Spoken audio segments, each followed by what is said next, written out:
Halo, pada video ini kami akan memperlihatkan proses perancangan website kami yang menggunakan software development lifecycle model Scrum. Di sini ada Panca, Brian, dan saya Lona. Website kami ini merupakan website untuk bertransaksi jasa secara online.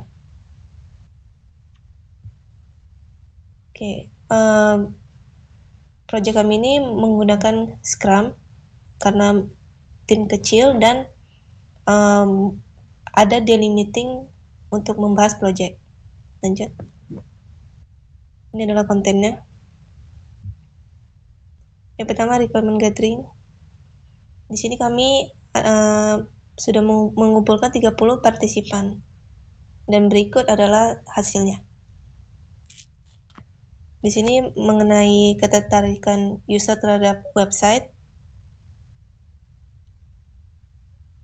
Kemudian ini adalah mengenai kategori dan metode transaksi. Kemudian ini adalah fitur website. Ini juga hasilnya. Yang kedua, requirement analysis.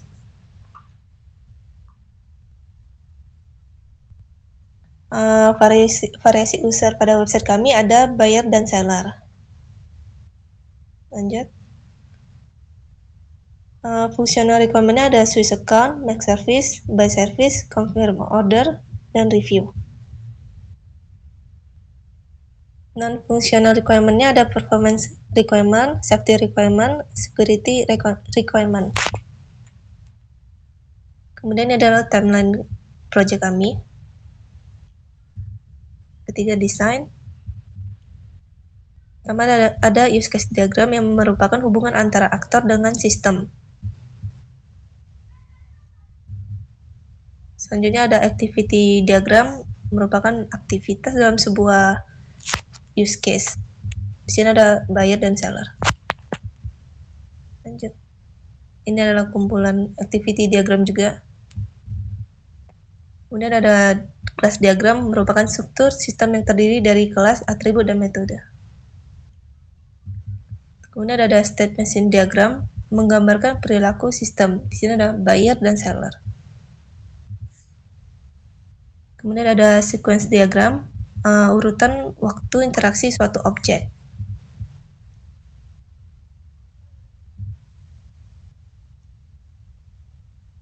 Lanjut, komponen diagram merupakan hubungan atau interaksi komponen pada sistem. Ini adalah deployment diagramnya, menggambarkan hubungan antara software dan hardware. Ini adalah low fidelity prototype-nya, ini merupakan rancangan desain website awal kami, dari halaman depan dan detailnya. Ini juga termasuk dalam bagian transaksinya. Oke, ini bagian implementation. Toolsnya kita text editor pakai Notepad++ sama Visual Studio Code. Bahasa pemrogramannya PHP ke database-nya, HTML, CSS sama JS-nya buat tampilannya sama struktur websitenya. Servernya kita pakai bantuan SAM Control Panel. Servernya itu PHP admin, database-nya itu MySQL. Ini ada browser yang buat nampilin hasilnya. Kita demo. Tuh di sini jadi ada buyer yang udah login pakai aku, dan di sini ada seller yang loginnya pakai Neko. Kenapa bisa ada dua? Karena satu pakai localhost, satunya lagi pakai webdev.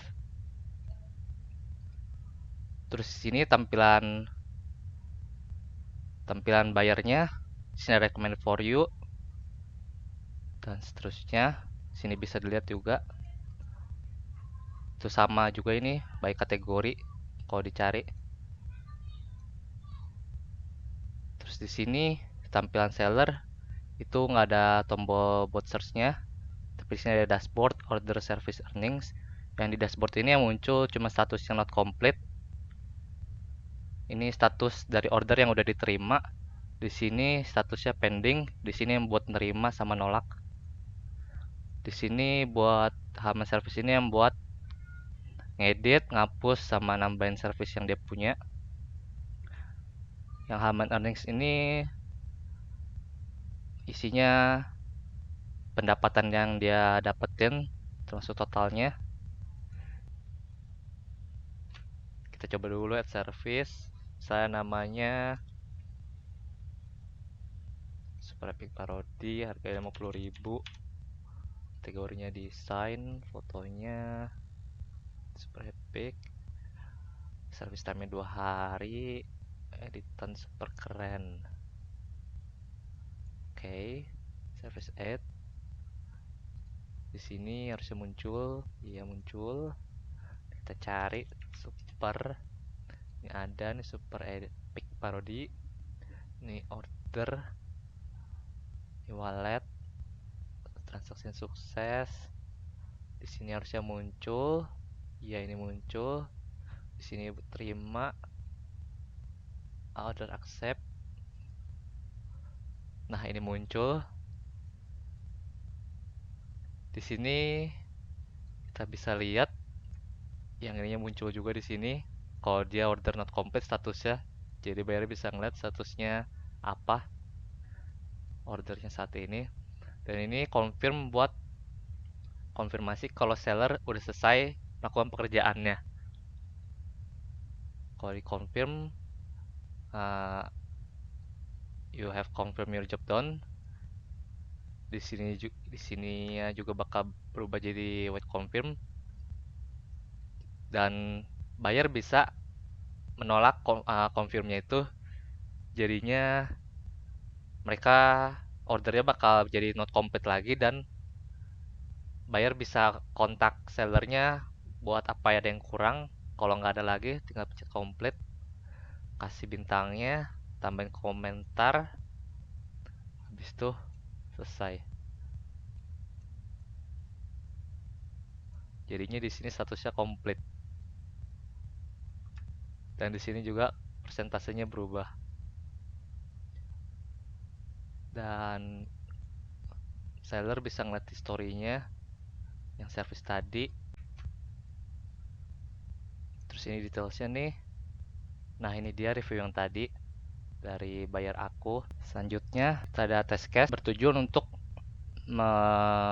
ngetes fungsional dari sistem kita berfungsi atau tidak. Jadi ini masuk kategori black box karena testing ini tanpa perlu mengetahui apakah codingnya itu sudah benar atau struktur codingnya bagaimana. Yang perlu dilakukan hanya berinteraksi dengan websitenya, apakah berjalan sesuai expected yang diharapkan atau tidak. Di sini jadi ada unit testingnya dari login, yang integrasinya switch account, order, accept, melihat history, dan nambahin habis itu dilihat yang tadi udah dilakuin demonya. Selanjutnya tahap evaluasi, berisi perubahan-perubahan untuk website ini.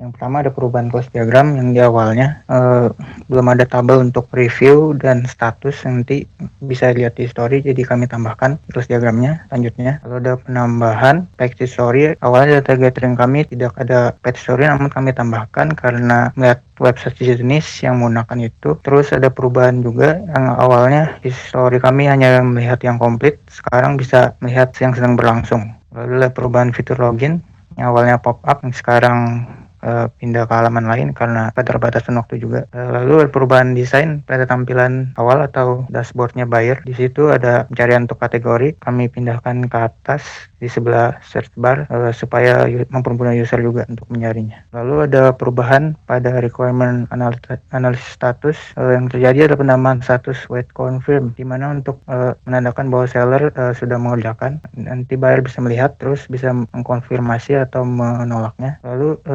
status wait confirm ini terjadi ketika seller menekan tombol confirm yang ada pada dashboard seller. Ada perubahan pada interface listable. Yang terjadi perubahan di sini adalah listable-nya pada mockupnya bisa scroll, namun website kami ini harus next page. Lalu ada perubahan pada page service. Awal fitur sort-nya ada di situ, kami indahkan ke dalam tabelnya, jadi tinggal klik di service atau price atau time-nya. Lalu ada tombol edit dan delete. Total order kami ganti dengan itu.